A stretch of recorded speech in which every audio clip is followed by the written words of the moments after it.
Felipe Gamba. 12:05 no Ar Esportes ao meio-dia, um programa conectado com audiência, transmitido direto da redação integrada de Gaúcha ZH. O principal destaque do Grêmio, Bruno Flores. Gamba, nós falamos ontem sobre Lucas Leiva, que deve estrear contra a Ponte Preta. A questão é que ele, Tassiano e Guilherme devem ter condições de atuar por cerca de 60 minutos nesta partida. Muitos elogios internos às condições que esses jogadores se apresentaram fisicamente no clube. Tudo isso, Gamba, faz com que os três possam ser titulares já nos seus primeiros jogos no retorno ao Grêmio e na Arena. Bom, Bruno, com relação a essa estreia, tá? Tanto do Lucas Leiva quanto do Guilherme e do Tassiano, que na verdade serão reestreias, né? Todos já passaram pelo Grêmio. A ideia é que esses jogadores serão aproveitados apenas no jogo contra a Ponte Preta, abertura do retorno, ou existe ainda uma remota possibilidade desses três jogadores ficarem à disposição para o jogo contra o Brusque, a última rodada do primeiro turno? Existe, Gamba, nesse caso, o fator físico e o fator legal. Fisicamente, os três terão condições de jogar pelo menos alguns minutos contra o Brusque, no dia 19, jogo que acontece numa terça-feira em Santa Catarina. A janela de transferências se reabre no dia 18. Só que o Grêmio acredita que não será possível inscrever algum desses jogadores a tempo para o jogo contra o Brusque. Teria que escrever na véspera. Por dois motivos, Gama. A janela abre no dia 18 e todos vêm do futebol internacional, então precisam que as respectivas federações de onde eles vêm repassem a informação de que eles não têm mais contrato e autorizem um contrato a ser redigido aqui no Brasil. E além disso, o jogo é fora. Então o Grêmio teria que viajar com os jogadores, ou com um deles pelo menos. E receberia informação lá. Então, se não tivesse essa liberação, o jogador poderia perder dias de treino. Por isso, o trabalho para que eles joguem legalmente contra a Ponte Preta e jogando contra a Ponte ganham mais tempo para jogar mais minutos. Leonardo Oliveira é o nosso convidado hoje aqui em Esportes ao meio-dia, nesta quarta-feira. A gente volta, Léo, àquela discussão que com frequência aparece quando a gente analisa o Grêmio na Série B. Primeiro, até que ponto o Grêmio precisa de reforços para subir? E agora, com essa informação trazida pelo Bruno, até que ponto o Grêmio precisa que esses jogadores já estejam à disposição para o jogo contra o Brusque? Ou o Grêmio pode esperar para o jogo contra a Ponte Preta na abertura do retorno, hein, Léo? Boa tarde. Boa tarde, Felipe Gamba. Boa tarde aos amigos da Gaúcha. O Grêmio, neste momento, não precisa ter pressa. Não essa pressa de levar os jogadores lá para Santa Catarina, de deixar os jogadores no hotel e ficar naquela expectativa. Não, o Grêmio conseguiu se estabilizar, o Grêmio está bem posicionado, os reforços trarão o Grêmio para um outro patamar. Vão trazer o Grêmio para vão elevar a régua do Grêmio. E aí pode sim preparar melhor, ajustar, azeitar a máquina e encaixá-los no time. Eu acho que nem todos serão titulares. Pois é, esse nem é um outro todos serão assunto. titulares. Por exemplo, vamos pegar o caso do Lucas Leiva. Eu não acredito, e acho que nenhum gremista acredita, que o Lucas Leiva tenha vindo para ver o jogo do banco de reservas. Não, o Lucas é titular. O Lucas é titular, mas o Vila Sante é um cara que está dando conta do recado. Inclusive o Roger, a partir de uma conversa com o Arce, aquela história toda que nós sabemos, ele consegue encontrar o melhor Vila Sante desde que chegou ao Grêmio. Não é segundo, não é um cara de área a área, é um cara que vem de trás, olha o campo de frente. Mas, por exemplo, se o Lucas não puder jogar lá em Santa Catarina, o Vila Sante está tudo bem e segue a vida. O Guilherme eu não sei se vai ser titular. Embora seja um jogador que eu reputo como de muita qualidade, muito bom jogador, um cara de gol, um cara brigador, veloz, bom arremate, mas o Guilherme, nesse time do Grêmio, ele vai ter de ter um encaixe, porque o Roger encontrou com o Biel de um lado e Ferreira de outro, aquilo que ele buscava, os extremas vindo para dentro e armando. Eu acho que o Tassiano, sim. Olha só que loucura, né? O Tassiano talvez seja uma urgência maior. Porque se ele quiser usar Biel de um lado e Ferreira de outro, o Campaz não encontrou o lugar dele no Grêmio. Tassiano entra ali. O Tassiano entra em caixa, porque o Tassiano vai espelhar Bitelo. Aí tu volta ao tripé aquele. Mas com dois jogadores que entram na área, dois jogadores que arrematam. No teu modelo, Léo, os dois volantes, Lucas Leiva e quem? Lucas Leiva, Bitelo e Tassiano, tripé. Bitelo pela esquerda, Tassiano pela Ferreira direita. Ferreira e Biel. E Diego Souza na frente. Ferreira e Biel vindo pra dentro. Guilherme disputando com quem? O Guilherme disputa com Biel ou Ferreira. É uma boa alternativa para segundo tempo. Por quê? Porque o Guilherme é um jogador agressivo, né? É um jogador de chute, é um jogador de velocidade. Ele não tem tanta essa característica de vir para dentro e armar o jogo. Ele é um jogador mais terminal. E ele evoluiu muito. Eu acompanho muito a trajetória do Guilherme.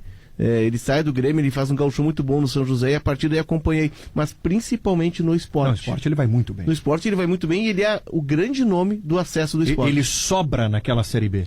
Sobra naquela Série B com o esporte. Exato. E ele só não ficou no Grêmio, Gamba, porque a fila era grande, né? Pedro Rocha, Cebolinha. E compreensível, PP, né? Compreensível. Não tem nada de injustiça com o fato do Guilherme não ter sido aproveitado Gamba, na época. Eu não quero discordar do Léo, mas a informação... Mas já discordando. Não, mas para acrescentar o que o Grêmio vê sobre o aproveitamento do Guilherme, primeiramente. O Grêmio, e através da sua comissão técnica, entende que o Guilherme chega para ser titular. Para ocupar essa vaga que hoje é do Biel. Vai pro lugar do Biel. Guilherme, Ferreira não sai do Ferreira time. E Diego Souza. Sim. É o que o Grêmio vê. Claro que o rendimento pode mostrar algo diferente. Sim. Mas inicialmente, antes de poder utilizar o jogador nas partidas, o Grêmio entende que esse deve ser o proceder. Então olha, Léo, aquele jogador que para ti talvez não fosse o titular hoje, o Grêmio entende que é o titular. Então os três, em tese, chegam para ser titulares. Mas tem 2 pontos aí, Bruno. O primeiro ponto é que o Guilherme, ele mesmo disse em entrevista que ele gosta mais de jogar pela esquerda, mas ele sabe que na esquerda tá ocupado, né? Na esquerda ele não vai jogar. Na esquerda joga o 10. Não vai jogar. E hoje a principal referência técnica do Grêmio. O Guilherme tem outro ponto. O Guilherme vem de um mercado árabe, sendo que na última temporada ele fez 39 jogos. E ele vai precisar de toda uma readaptação. Eu só vejo um desajuste de característica entre Guilherme e Biel. O Biel vem mais pra dentro, arma mais o jogo. O Roger disse que pode usar ele como meio armador, inclusive. Também. É um bom debate. O outro lado, o Internacional, o principal destaque do Inter, Felipe Duarte. Que treinou nesta manhã no CT Parque Gigante. Mano Menezes contando com os titulares agora. Ontem foi apenas uma representação, trabalho regenerativo. Hoje não. Os titulares foram pro campo, com exceção de 3. 3 jogadores ficaram de fora. Tyson, que ainda aguarda o resultado da avaliação do exame médico para saber a gravidade da lesão, se é que foi detectada uma lesão na coxa esquerda, né? Ele foi substituído contra o América Mineiro com a mão na coxa esquerda, no músculo posterior da coxa. E Pedro Henrique e Moisés permaneceram na academia, fazendo um trabalho regenerativo, também com preocupação no desgaste físico. Aliás, essa é uma preocupação do Inter para a sequência de jogos que terá no Brasileirão. Desgaste físico e mental, principalmente o mental. Por quê? Na leitura da comissão técnica, houve uma elevação dos ânimos para passar pelo Colo-Colo. Também a régua subiu para que o Inter chegasse ao terceiro lugar no Brasileirão, batendo o América Mineiro, e agora a batida continua na mesma toada. Contra o Atlético Paranaense, São Paulo, Palmeiras, Atlético Mineiro, grandes jogos. E o desgaste mental é uma das preocupações de Mano Menezes. Bom, Leonardo Oliveira, o Mano abordou isso na entrevista coletiva, né? E a leitura do Mano, para mim, ela é correta. Todos os times vão sofrer com isso. Seja o desgaste físico, o desgaste mental, em função da intensidade de jogos e do peso desses jogos. O Inter tem uma sequência pesada até o jogo contra o Melgar. Como é que se lida com isso, hein, Léo? Vai se lidar, Gamba, jogo a jogo, administrando, dosando a quantidade de treino. Aliás, nem dá tempo quase para treinar, mas também soltando a corda um pouquinho dos jogadores. O Inter tem essa semana livre, e nenhum clube tem semana livre em termos, né, porque joga segunda e sexta-feira tá embarcando para Curitiba. Né?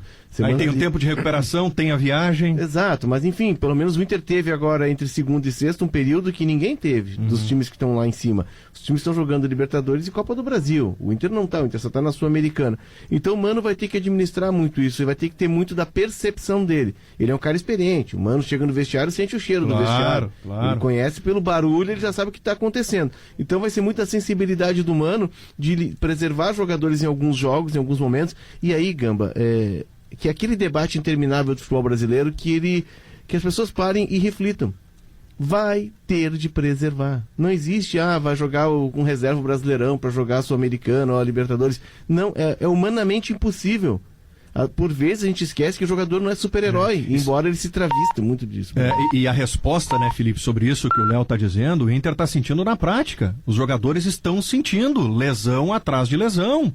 Não tem como suportar, não tem como, principalmente aqueles jogadores que não fizeram a pré-temporada aqui no Brasil. E 2 detalhes, né, antes do Felipe. O Wanderson veio da onde? É isso? E o Alan Patrick veio da onde? Também, São jogadores que estavam 7 meses sem jogar contra E faz toda a diferença. 2 já vão ser preservados nesse jogo contra o Atlético Paranaense, pela grama sintética e pelo desgaste que a gente falou, o acúmulo de jogos, pelo desgaste físico e mental. Rodrigo Moledo e Gabriel Mercado. O Mano já antecipou, a dupla de zaga deve ser Kaique Rocha e Vitão. E o indício foi o treino de hoje, onde foi trabalhada a bola aérea defensiva, muitos cruzamentos para a área. E esses jogadores, a dupla de zaga mais Johnny, o volante Johnny, é que eram encarregados de afastar a bola, disputar a bola com os atacantes, proteger os goleiros do Internacional. Então, Kaique Rocha e Vitão compondo a dupla de zaga, muito possivelmente contra o Atlético. E os outros demais titulares, Heitor, Moledo, Mercado, Gabriel, Depena, Edenilson, David, todos fizeram a primeira parte da atividade e nessa segunda de treinamentos com cruzamentos para a área, eles foram liberados, foram para o vestiário. Sobre os lesionados, 2 retornos importantes hoje, pelo menos na corrida ao redor do campo. Os 2 laterais, Bustos e René. Claro que o tempo de retorno é de 3 semanas, deve ficar à disposição do Mano somente para o jogo contra o Melgar. Mas hoje foi a primeira aparição deles correndo ao redor do campo. O Wanderson já está desde a semana passada, deve voltar contra o São Paulo ou contra o Palmeiras. Mas aos poucos o departamento médico vai se esvaziando. Leonardo Oliveira, René ou Moisés? Neste momento, Moisés. O campo está impondo o Moisés. Até porque o René, quando entrou, ele entrou bem. O René não comprometeu. Mas o Moisés, nos últimos 2 jogos, principalmente, tem participações decisivas. Ele participa de gol contra o Colo-Colo. Ele tem o gol contra na segunda-feira contra o América. O campo está impondo o Moisés. O Mano não tem como tirar o Moisés agora. Esportes ao meio-dia, gente, no ar, com a direção de Lucas Arruda, equipe técnica André Borges, Renato Silva, Sérgio Altenhofen, Christian Rafael e Paulo Fraga. Bruno Flores, um destaque pra gente abordar de Grêmio, na sequência. Detalhes, Gamba, sobre a situação física de Breno. O goleiro deve voltar contra o Guarani. Felipe Duarte, o próximo destaque do Internacional, Felipe. A situação de Mikael, centroavante ex-Sport, que está em vias de rescindir seu contrato na Itália. Boa, intervalo e já voltamos. Festival Grandes Marcas, ferramentas gerais, oportunidades incríveis para você garantir as melhores ferramentas e facilitar ainda mais o seu trabalho. Brosalto, sempre o melhor negócio, tem a linha S10 Diesel e Trailblazer, a pronta entrega com uma super negociação e IPI reduzido, gente. Lojas em Canoas, Viamão e Gravataí ou acessando brosalto.com.br. Promoção Todos na Torcida Unicred Visa. Saiba mais em todosnatorcida.unicred.com.br. Superaço, a Superaço é especialista na distribuição de aços para construção civil, há 10 anos oferecendo soluções completas em aço, tradição e qualidade é na Superaço. Acesse superaço-rs.com.br e Betson, a tua casa de palpites online, te joga em betson.com, é com 2 S's e N no final. Bom, vamos lá falar mais de dupla Grenal. De quem faz, Cooperativa Santa Clara. Há 110 anos, a gente faz tudo para você fazer tudo melhor. E CERS, unir ideias, move o futuro. Acesse cers.org.br. Muito bem, meu caro Lucas Arruda. Bruno Flores, então o Breno já tem uma data para voltar a ficar à disposição do Roger? 5 de agosto, jogo contra o Guarani, fora de casa. Gamba, hoje o goleiro passou por um novo exame de imagem que constatou: 1. Que a lesão na panturrilha direita do goleiro está curada. E 2. Ainda há um edema no local, um inchaço. Por conta disso, ele vai ficar mais 10 dias afastado dos treinos e no dia 23, exatamente daqui 10 dias, ele faz um outro exame de imagem. O goleiro não está sentindo dores. Se o exame de daqui 10 dias confirmar a liberação, ele começa a fazer os trabalhos de transição física. Para voltar dia 5. Lá no dia 23. Pouco tempo para o jogo contra a Chapecoense, que é 26. A previsão inicial lá atrás era de uma semana, né? Uma semana. Primeiro, da distensão muscular. Tá. Depois, no dia 27, com a nova lesão. Tá. No dia 5 de agosto, completa quanto tempo de afastamento do Breno, mais ou menos, meu caro Leonardo Oliveira, Bruno Flores? De quando foi a lesão dele? Foi no início de junho, praticamente 2 meses. Praticamente 2 meses, gente. A partir do prazo contra o Novo Horizontino. Exato. No jogo em que ele sente no aquecimento. Porque como essa situação ela nos mostrou que esses prazos não foram cumpridos, porque se trata de uma lesão e nem sempre se tem o controle sobre isso, Acho que nem o 5 de agosto dá para tratar como definitivo, né? Exato, Gambi. Teve uma nova lesão no meio do caminho também, né? Então é um processo mais longo. Esse é um ponto que o Grêmio precisa atacar. E aqui não é nenhuma crítica, o Grêmio tem excelentes profissionais. O Grêmio tem uma equipe médica de primeira linha, fisioterapeutas. Mas me parece, a gente já debateu isso ali atrás, quando houve mudanças, são questões de processos que o Grêmio precisa adotar. Muito se falava do departamento médico do Flamengo, na época do Jorge Jesus, que recuperava os jogadores em tempo recorde. Naquele jogo contra o Grêmio em 2019. Processos e equipamentos, né, Gamba? Atualizações, enfim. Brindar esses profissionais de primeira linha com novos processos e, de repente, com o alcance a equipamentos de primeira linha. Nós estamos falando do Grêmio. Claro. Tricampeão do mundo, tricampeão da América, campeão do mundo. Entendeu? Um clube de ponta. Não pode demorar tanto para um jogador retornar. Não pode. O jogo entre Grêmio e Novo Horizontino foi no dia 7 de junho. Vai bater 2 meses. Vai bater quase 2 meses. Ali ele teve a distensão, que seria de 10 dias. Nossa. Depois, no dia 27, houve a lesão muscular que foi informada pelo clube, que é o que ele está recuperando agora. E é uma volta importante, embora o Chapecó tenha dado conta do recado, ele andou falhando em alguns jogos, estava um pouco inseguro, mas ele tem feito bons jogos, né? O Grêmio está bem servido de goleiros, são 2 bons goleiros jovens, mas como todo goleiro jovem, eles oscilam bastante, vão ganhando casca, mas o Chapecó está dando conta. Muito bem, vamos para o outro lado, internacional, Felipe Duarte, Mikael, e a situação desse centroavante, hein, Felipe? Bom, o Mikael, o Inter fez uma sondagem por ele, não passou disso, uma sondagem para saber a situação do atleta. Para quem não lembra, jogador de 23 anos, centroavante, surgiu no Sport. Em fevereiro ele foi negociado com Salernitana da Itália. Veio passar férias no Brasil em junho e, segundo a imprensa italiana, retornou para a Itália acima do peso. Isso irritou o técnico do clube italiano, que não o levou para a pré-temporada na pequena cidade de Jenbach, na Áustria, próximo quase fronteira com a Alemanha. Então o jogador não está lá, ele está na Itália, trabalhando separado, sozinho. E o clube italiano colocou ele à deriva. Estuda inclusive a possibilidade de rescisão de contrato. Nos próximos dias, o empresário dele, Fabrício Souza, vai para a Itália para sentar e conversar com os dirigentes do clube italiano. O Inter está monitorando à distância a situação do atleta. Em entrevista ao site Salernitana News, o CEO do Salernitana, Maurício Milan, falou o seguinte sobre o Mikael: estamos avaliando a situação do Mikael. Ele deve recuperar sua forma e então encontraremos uma solução alternativa.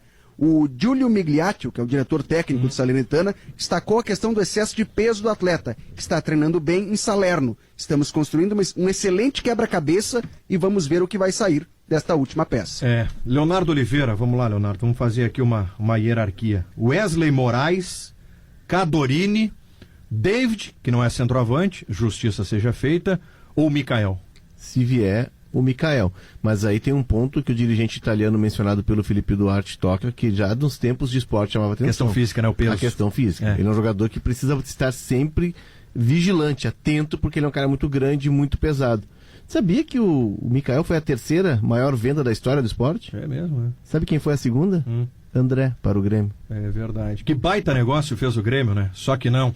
Intervalo comercial, gente. Já voltamos para falar de Copa do Brasil. 2 times ontem garantiram classificação e hoje tem Flamengo e Atlético Mineiro no Maracanã. Já voltamos. Meio-dia, oferecimento Ferramentas Gerais, Brosalto Chevrolet, Unicred, Superaço e Betson. Vamos com o Placar Gaúcha aqui em Esportes ao meio-dia. Meu caro Lucas Arruda. Lembrando que o Placar Gaúcha tem o patrocínio de quem? Unidos, a casa da Volks, na Ipiranga, pertinho da PUC. Atlético Paranaense e Bahia deu furacão, Lucas. Venceu ontem na Baixada, Gamba, 2-1 para o Atlético Paranaense, repetiu o jogo da ida, 4-2 no agregado, o time está classificado. Cruzeiro e Fluminense deu Fluminense. Mais um Série A versus Série B no Mineirão, Cruzeiro 0, Fluminense 3, no agregado 5-1 para o Fluminense. Sobre esse jogo, Lucas, Redmac, materiais de construção, agente de casa, patrocínio destaque do Twitter. E no Twitter, Neymar Júnior colocou a sua opinião sobre Fernando Diniz, o técnico do Fluminense. Para os seus mais de 57 milhões de seguidores, abre aspas para Neymar: gosto muito do Diniz como treinador. Uma pena que no Brasil não dão tempo suficiente. Técnico que vive grande fase no futebol brasileiro. Leonardo Oliveira, o Fluminense hoje joga o futebol mais bonito do Brasil? Joga. Dá gosto de ver. Dá gosto de ver. E o Diniz, por vezes a gente é muito definitivo, né? O Diniz é um técnico que precisa evoluir. Todo profissional precisa evoluir, Gamba. A gente evolui dia a dia. E o Diniz é um técnico de informação. Os times do Diniz tinham a bola, mas defendiam um pouco. Hoje não. Hoje ele já coloca um Felipe Melo para garantir o resultado. para fechar a linha lá atrás. Enfim, o Diniz está evoluindo como técnico sem perder a essência. Tem muito suco de Diniz naquele time do Fluminense. Vamos lá, me ajudem aqui. 12, 13 anos depois, voltamos a assistir Paulo Henrique Ganso e dá gosto ver o Ganso em campo. Dá gosto de ver, e o time do Diniz sempre tem um meia, né? Naquele Audax era o Camacho, ele sempre tem um meia para cadenciar, para segurar a bola, para alongar um lançamento, para ter a qualidade do passe. O time do Diniz, ele é um fundamentalista do passe, tem que saber passar a bola. E passar a bola, né, Gamba, é tão básico no Fundamento futebol. básico. Bom, Lucas Arruda, hoje outros 4 jogos pela Copa do Brasil. Tem o Clássico Goiano, né? Na ida foi 0-0. Nós também teremos o Clássico Cearense, na ida vitória do Fortaleza por 2-0. Esse jogo é importante a gente ficar atento para saber, afinal de contas, o que Fortaleza vai fazer, né? Se ele segue na Copa do Brasil, como é que ele vai tratar o Campeonato Brasileiro? Essa é uma questão importante aí que precisa ser analisada. E nós temos o grande jogo da noite, que é o jogo do Flamengo contra o Atlético Mineiro, 9h30 no Maracanã. A partir das 9h30, Gamba, com todo o clima de rivalidade no Rio de Janeiro, tem Flamengo e Atlético Mineiro, jogo da ida em Belo Horizonte, 2-1 para o Galo. Bom, nós acompanhamos, Leonardo Oliveira, algumas imagens de faixas que foram colocadas pelos torcedores do Flamengo para os torcedores do Atlético Mineiro que estão se dirigindo para o Rio de Janeiro, saindo de Belo Horizonte. Do tipo, faltam 120 quilômetros para o inferno, faltam 80 quilômetros para o inferno, uma regressiva para a chegada no Maracanã. Porque o Gabigol, no jogo da ida, termina o jogo e diz, lá eles irão ver o que é o inferno. Como é que a gente interpreta esse clima que está sendo criado? Isso fica no extracampo, isso entra no campo? Queria te ouvir sobre isso, Léo. Entra no campo. Até porque foi puxado do campo para arquibancada, né? Ele foi empurrado do campo para arquibancada, com a declaração do grande ídolo. Mas tomara que seja só na festa. Tomara que seja só no mosaico, no gogó, e depois do jogo naquela flauta. Mas eu sou Aveniente Taubaté, né? Eu acredito que as coisas vão acabar sem tiro, porrada e bomba. Mas tomara que, né, a Aveniente Taubaté que reside em mim, que ela esteja certa. Mas é difícil, Gamba, porque quando o ídolo pega essa bandeira e toca gasolina numa rivalidade que é muito grande. O clima vai ser muito pesado hoje no Maracanã. A torcida do Atlético tem uma rivalidade muito grande com o Flamengo por todos os episódios que vem acontecendo desde os anos 80, aquele jogo de José Roberto Reis. Sim. Lucas Arruda, o Corinthians vai com titulares hoje para o jogo contra o Santos, depois de ter feito 4-0 na ida? A expectativa, Gamba, pelo menos um time misto, no mínimo, porque venceu por 4-0 jogando na Neoquímica Arena. Às 9h30 hoje tem Santos e Corinthians, o jogo na Vila. Vou deixar de lado, Leonardo Oliveira, esse Corinthians e Santos que para mim está definido. Atlético Goianiense ou Goiás? Atlético Goianiense. Ceará e Fortaleza? Fortaleza. Flamengo e Atlético? Flamengo, muito bem. Intervalo e já voltamos, tem opinião aqui em Esportes ao meio-dia, ainda tem o comentário dele, Pedro Ernesto Denardim. Ferramentas Gerais, Brosalto, Unicred, Superaço e Betson. Vamos com opinião. O comentário de Pedro Ernesto Denardim, que comenta aqui, meu caro Lucas Arruda para... Esponqueado Chevrolet, a revenda que não perde negócio. Modular Cargas, moldando soluções sustentáveis. A Modular sabe o que faz. A FMP é a única faculdade de Direito de Porto Alegre a receber o selo OAB Recomenda 3 vezes seguidas. Vestibular em 26 de julho no site fmp.edu.br. Direito é na FMP. Alô, Pedro! A Copa do Brasil, Felipe Gamba, está mostrando que a diferença da Série A para a Série B é muito grande. O Cruzeiro levou goleada. E o Bahia também. Foi batido 2 vezes pelo Atlético do Paraná. Significa dizer o seguinte, que quem está na Série A é de outra turma. E se não tem um bom time, se não tem qualidade, certo? Ele acaba sucumbindo. Esse é o problema do Juventude, por exemplo, que não conseguiu montar uma equipe boa como teve o ano passado e vai ter que reforçar agora na janela a partir do dia 18, trazendo reforços sob pena de ser rebaixado. Tá? Agora o Grêmio com um time muito menor, um time bastante, eu diria, desqualificado em relação à história do Grêmio, tá? O Grêmio está lá no G4 e acho que o Grêmio em seguida passa pelo Bahia, em seguida passa por mais um e sei lá se não pega o Cruzeiro e se não acaba campeão. O Internacional, que contratou muitos reforços de qualidade, está fazendo uma boa campanha, 3º colocado, mas vai ter que continuar fazendo uma linha de vitórias bem interessante se quiser chegar à vaga da Copa Libertadores da América.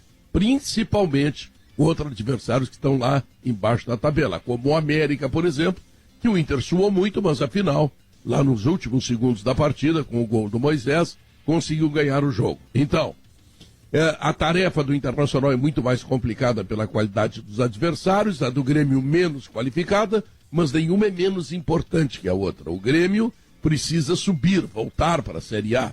E o Internacional precisa, ou pela Copa Sul-Americana, ou ainda pelo Campeonato Brasileiro, pelo menos pegar vaga na Copa Libertadores da América. E claro, se botar uma tacinha no armário, uma faixa no peito, fica muito melhor ainda. Enfim, tem muita coisa pela frente e dá para ver que a diferença da Série A para a Série B é realmente muito grande. A Copa do Brasil está nos mostrando isso. Tá bom, Felipe Gamba? Valeu, Pedro. Daqui a pouco eu estou no sala de redação. Ainda meio abafadinho assim, né? Mas vamos lá, né, Gamba? Não, Abraço, estamos voltando. tchau. Muita aguinha aí. Pedro Ernesto Denardinho, esse é um assunto importante que vai ser abordado no Sala em seguida. A diferença da Série A para a Série B. Hora de falar de Copa do Mundo. José Alberto Andrade conosco aqui. Tá chegando a hora, Zé. Hoje é data redonda, Gamba. Opa. 130 dias, 21 horas e 16 minutos para a Copa do Mundo. Vocês falaram há pouco do grande jogo que tem do Flamengo com o Atlético Mineiro. A seleção brasileira em tempo de Copa do Mundo, faltando 130 dias para a Copa, bem menos do que isso, faltando um mês aí para a convocação da seleção para os Jogos de Setembro. Bom, aí é hora de ver jogador mesmo aqui do Brasil. E Kleber Xavier estará presente no Maracanã. Ele já esteve no jogo da semana passada no Mineirão. O Brasil, a comissão técnica não abre mão de observações em loco, mesmo jogadores do Brasil. Quem está sendo possível convocado da Copa que estará em campo? Bom, Guilherme Arana já é. O goleiro Everson é uma possibilidade também de estar entre os 4, já que ele substituiu o Ederson na última convocação. No Flamengo já foram da seleção o Gabigol, o Everton Ribeiro, o Hulk é sempre uma pedida da torcida, então comissão técnica presente, porque em agosto tem gira pela Europa. Os integrantes, inclusive com o Tite, vão à Europa, fazem visitas a jogadores, veem jogos do início da temporada europeia e prepara a lista do de setembro. Por que ela é importante? É a última lista antes da Copa do Mundo. A convocação acontece no início do mês, no fim do mês de outubro. Grupo Felite, um dos maiores grupos de concessionárias do sul do Brasil, KTO.com, parceira oficial da Green Valley de Gramado, a festa mais esperada do inverno. Cressol vem junto, somos a Cressol, sua instituição financeira cooperativa Tramontina, respeito pelo seu churrasco e Lojas Colombo, felicidade do seu jeito e a Copa. Obrigado, José Alberto Andrade. 15 segundos, Leonardo Oliveira tem produto novo para a audiência de GZH. Tem um filho novo entrando no ar, é o Ponto Futuro, podcast que trata de marketing, finanças, tecnologia, tudo que é ligado ao futebol, não entra em campo, mas é decisivo para o resultado. Muito legal, já está no Spotify, SoundCloud e em GZH. Boa sorte, Léo. Valeu. Vem aí na sequência o correspondente. Logo depois, sala de redação. Ótima tarde de quarta-feira para todo mundo. Tchau.